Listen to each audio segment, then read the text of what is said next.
Ребята, привет!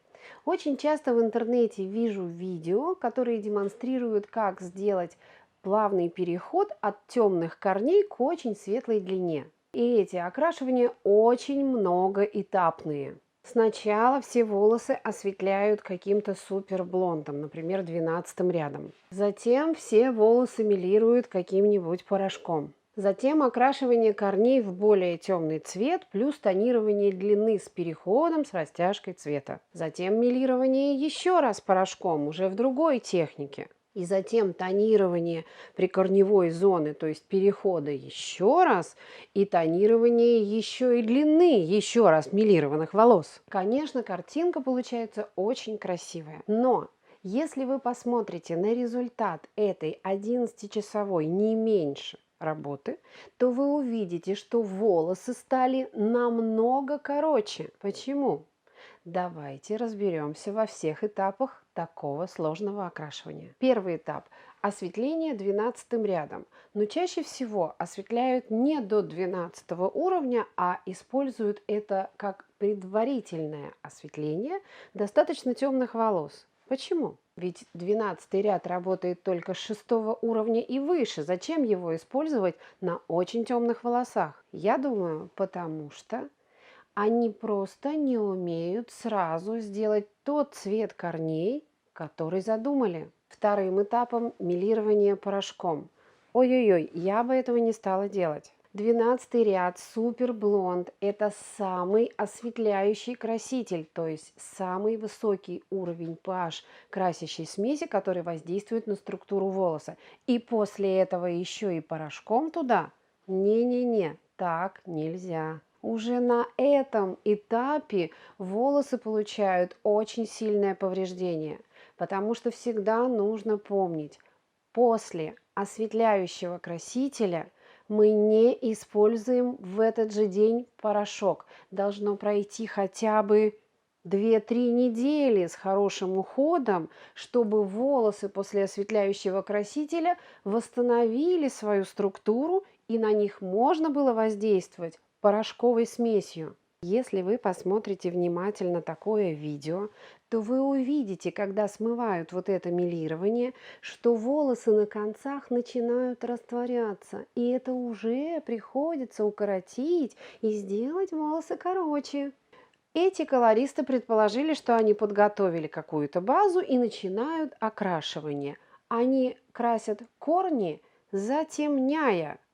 А зачем осветляли тогда? Почему сразу на натуральные волосы без вот этого предварительного осветления не сделать цвет тех корней, которые ты собираешься сделать? То есть осветлили, частично еще осветлили, закрасили и закрасили то, что 2 раза осветлили, но более светлым, чем корни.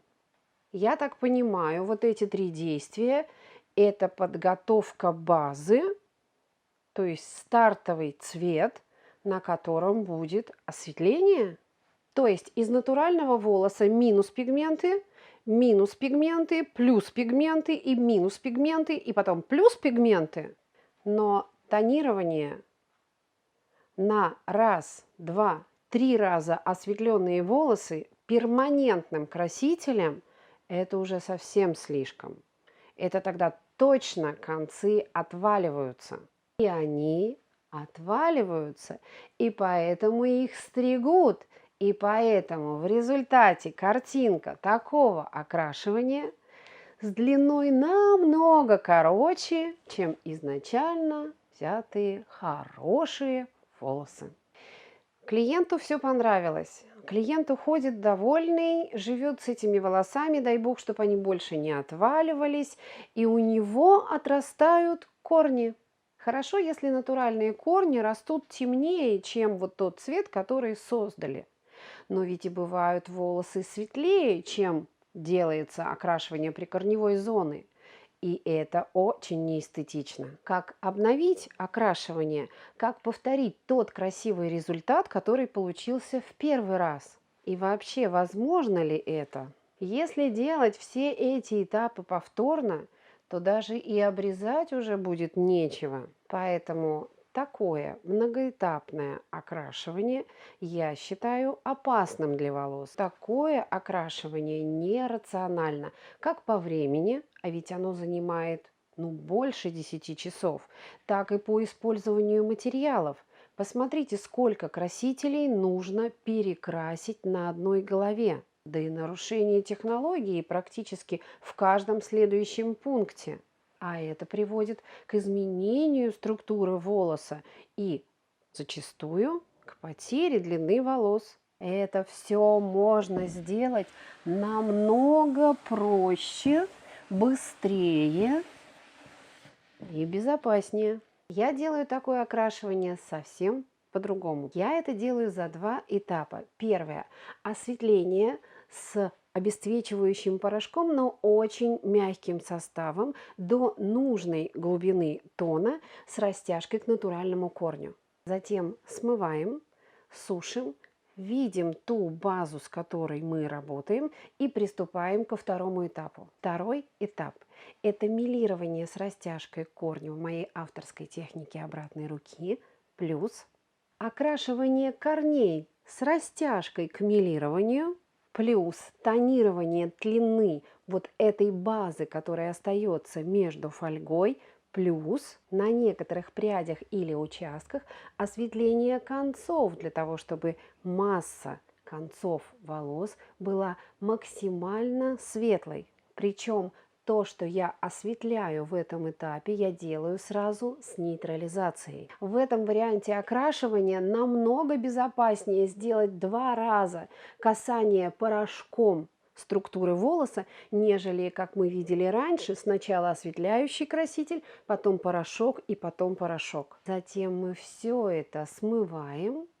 и имеем готовый результат. И длина волос остается сохраненной, как и их качество. А когда волосы у клиента отрастают, мы делаем всего лишь второй этап, и то без осветления кончиков. Так что я за быстрое, рациональное и безопасное окрашивание, которое дает не только красивый результат, но и сохраняет качество волос.